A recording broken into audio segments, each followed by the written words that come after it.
Hi, my name is Douglas Vode. I am the publisher of Vector Associates. And after 30 plus years, I finally got my friend Abelard Reichland to do an interview of his infamous or famous book called The True Authorship of the New Testament. Some of you may have seen it advertised in Nation, New Republic, etc., where it says, Flavius Josephus writes New Testament. Well, he's the first one in history that openly wrote about it and figured out the whole family relationship of who wrote the New Testament, when the books were written, the code systems that the Pisos used in writing it. So if you're a theologian, amateur, professional, regardless of whether you're Catholic, Protestant, Baptist, Jewish, or even if you're a Muslim and curious about this whole story, you're going to love this. This is a real treat. You're going to learn more about not only Roman history, but the code systems and how it was written, and the proof that Abelard is right and everybody else is wrong. So I've got a couple of questions for him. And what you see above us here is the family tree that we'll partially go through, so you understand the relationship of who wrote what, how the books were written, the years they started, and how it progressed. Because that's a big mystery for many scholars, is how the books were written, when they were, and stuff like that. So, Abelard, thank you for taking my invitation and finally doing this. First question. What came you about? Why did you decide to write this, or how did you get curious about the New Testament? Many people are curious about the New Testament. They can't understand why a small group of supposedly persecuted Christians could persevere in the catacombs for 35 years, hiding from the Roman legionaries who supposedly are trying to find and kill them. When the legionaries knew the catacombs far better than did these poor, straggling, uneducated Christians. For sure. And it's a mystery. Where were they for 35 years, and how did they come out of the catacombs well and alive after 35 years with great new leaders that nobody had ever heard of before? Where did the Christians come from? How did they escape the legionaries in the catacombs for 35 years? That's how I got onto it. I was an attorney for over 50 years, but like many people want to become an attorney and they don't make it, I made it to become an attorney, and I always wanted to become a detective. Well, I read Agatha Christie, I read Sherlock Holmes, and then I got onto the New Testament because I was so curious about how did they manage to hide for 35 years in the catacombs. I want to also explain one thing. The reason why we're not showing his face, he's going to be famous one day, really famous. But he doesn't want to be that famous right now, as the subject is sensitive to a lot of people.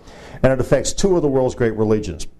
So you're going to see his lovely head in the back of his head. And but to give you an idea, he's been selling this book, or we have also, since 79, I think it was, right, when we first published 1981, finally.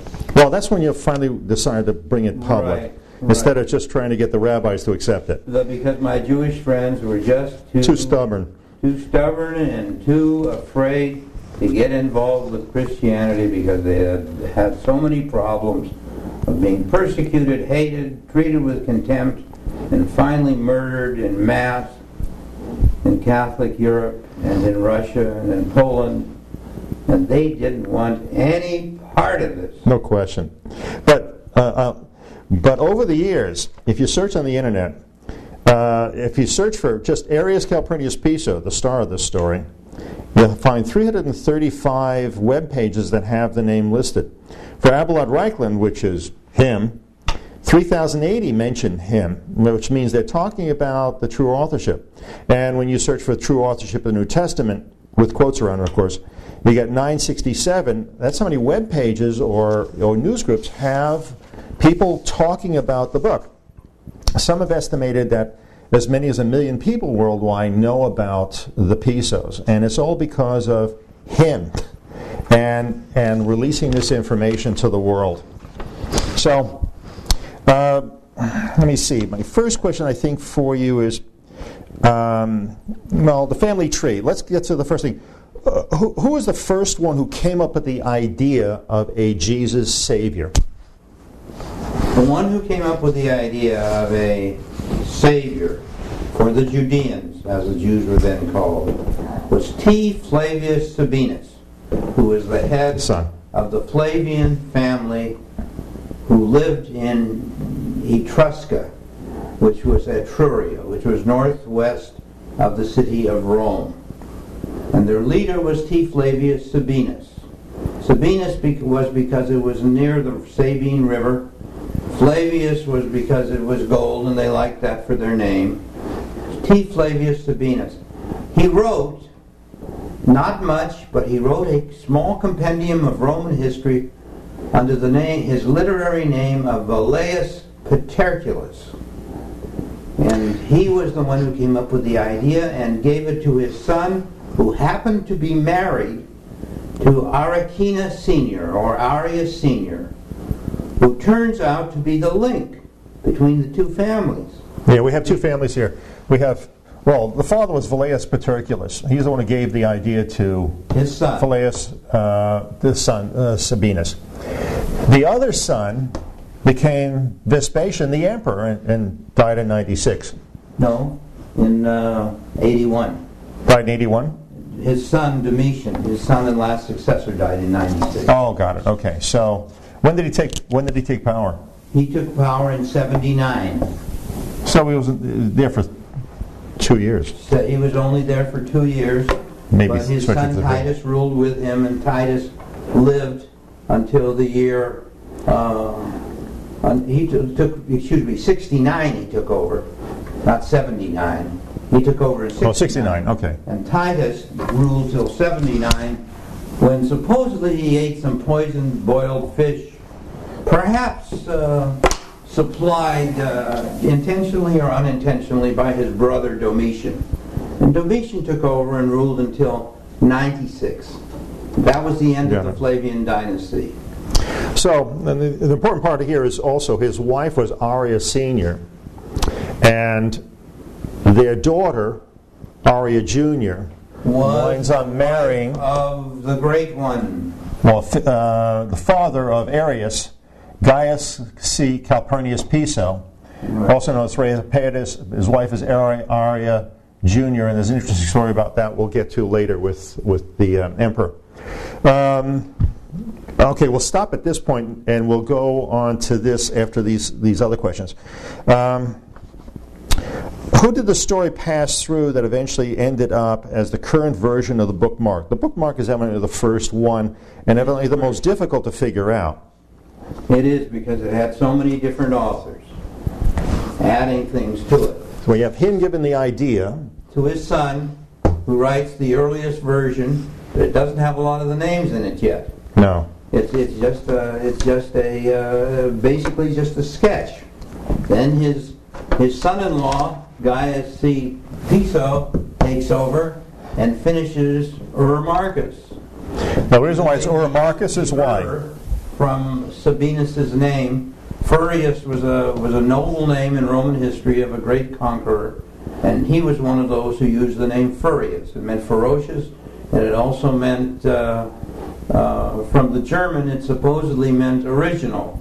But actually, it was a name that ties together the Pisos for a number of generations, including the fact that eventually the fictional King Arthur has a fictional father who is named Furius Pendragon. So Furius was a great honorable name. So all they did was chop off the F and chop off the suffix. That's right. And they had Marcus. From. So he's giving credit to Flavius Sabinus for developing it further than Paterculus. That's right. Basically it. So basically there's like 4 different authors to this, Mark. That's why it's so complicated. It's the hardest book to figure out. So we have the father, Gaius Calpurnius Piso, his wife, Aria Jr. At this point, I wanted to say in the book Mark, it doesn't talk about a virgin birth at all. That was developed later. In chapter 1, verse 11, it then says, "And there came a voice from heaven saying, 'Thou art my beloved Son, in whom I am well pleased.'" Now that happens after John the Baptist baptizes him, but the reason why they use that as a son is because they were plagiarizing right from Ezekiel, where in, I think, in chapter 41 or 42, there's a prince who sits in front of, with God, and a prince is obviously the son of a king, and that's where they borrowed it from. And later, in chapter 6, verse 3, it then winds up saying, "Is not the carpenter the son of Mary?" They finally introduce the name Mary, which means Gaius must have written from that section on. But explain why he uses Mary. They used Mary, which was later it was the name Mary. They used the name Mariam, M-A-R-I-A-M, because they wanted to create a tie-in with Moses' mother, Miriam. But they changed the I to an A because Piso was playing the game that he was the mother as well as the father, like the rhyme in one of the Shakespearean plays, which speaks of "I'm my mother, father, and yet his child," etc., etc., etc. One man playing many parts on the stage of life.